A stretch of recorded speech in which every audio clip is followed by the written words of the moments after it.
ময়মনসিংহের ব্রহ্মপল্লী রোডে বেসরকারি হাসপাতালে অনিয়ম অভিযোগে অভিযান পরিচালনা করছেন র্যাবের ভ্রাম্যমাণ আদালত। অভিযানের সর্বশেষ খবর নিয়ে সাজিদ সরকার যুক্ত হচ্ছেন আমাদের সাথে। সাজিদ, আশা করি আপনি আমাকে শুনতে পাচ্ছেন। অভিযানে হাসপাতালগুলোর কি ধরনের অনিয়ম পেয়েছে র্যাবের এই ভ্রাম্যমাণ আদালত, এবং এখন পর্যন্ত কাউকে অভিযুক্ত করে জরিমানা করা হয়েছে কিনা?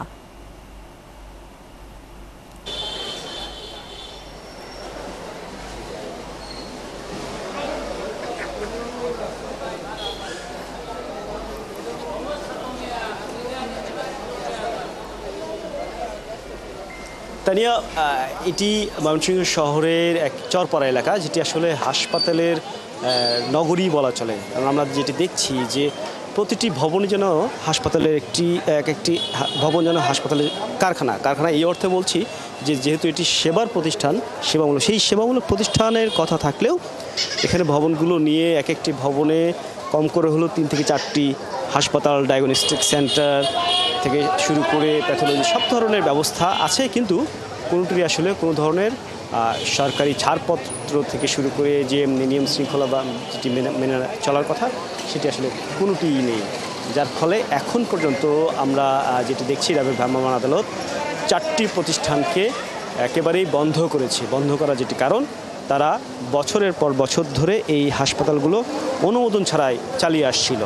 অনেকে বলছেন যে তারা আবেদন জমা দিয়েছেন এবং সেই আবেদনের প্রেক্ষিতেই তারা এটি পরিচালনা করছেন। এটি আসলে কোনোভাবেই সেটি করতে পারেন না, কেননা স্বাস্থ্য অধিদপ্তর থেকে সব ধরনের কাগজপত্র জমা দিয়ে সেটি পরীক্ষা নিরীক্ষা শেষে, অর্থাৎ তাদের পক্ষ থেকে এখানে পরিদর্শনে আসবেন এবং পরিদর্শন শেষে সেটি আসলে সঠিকভাবে বাস্তবায়নযোগ্য কিনা, এরপরে কিন্তু সেই হাসপাতালগুলো তাদের কার্যক্রম চালাতে পারবেন। কিন্তু আমরা যেটি দেখছি যে এই যে পল্লী কল্যাণ প্রাইভেট হাসপাতাল অ্যান্ড ডায়াগনস্টিক সেন্টার, এটি 10 বেডের অনুমোদন নিয়েছে, তাদের অপারেশন থিয়েটার রয়েছে এবং সার্জারিও করছে, কিন্তু তারা এখন পর্যন্ত অনুমোদিত নয় এবং সেটি প্রায় 2 বছর পেরিয়েছে ইতিমধ্যেই। তারা বলছেন যে তারা স্বাস্থ্য অধিদপ্তরে আবেদন জমা দিয়েছে, সেখান থেকে জাস্ট একটি SMS এসছে যে ইন্সপেকশন আসবে, কিন্তু ইন্সপেকশন এখনও হয়নি। তারপরে কিভাবে চালাচ্ছেন সেই প্রশ্নের উত্তরে মালিক পক্ষ যেটি বলছেন যে তারা ভবনটি ভাড়া নিয়েছেন, যেহেতু তাদের ব্যবসা করতে হবে। একেবারেই সরল স্বীকারোক্তি যে ব্যবসা করে তারা এটি চালাবেন। যেখানে আসলে রোগী নিয়ে কথা, সেবা নিয়ে কথা, সেখানে আসলে ব্যবসা এই শব্দগুলো আসলে কোনোভাবেই আসলে সাধারণ মানুষ যারা আসেন তারা কিন্তু এটি বুঝতে পারে না।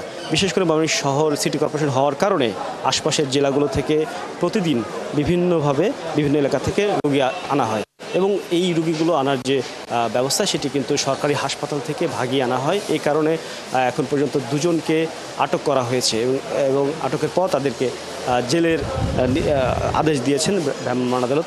এই আদেশের কারণ, তারা এখানে সরকারি হাসপাতাল থেকে রোগী ভাগিয়ে নিয়ে আসছেন এবং রোগী ভাগিয়ে নিয়ে এই বেসরকারি হাসপাতালগুলোতে নানানভাবে চিকিৎসা দিয়ে তারা কিন্তু কমিশন নিয়ে থাকেন, যার ফলে কিন্তু এই জরিমানাটি করা হয়েছে। এবং একই সাথে আমরা এই মুহূর্তে যে হাসপাতালটি রয়েছি সেই হাসপাতালটিতে 2 লক্ষ টাকা জরিমানা এবং এটি সিলগালা বা বন্ধ ঘোষণা করা হয়েছে।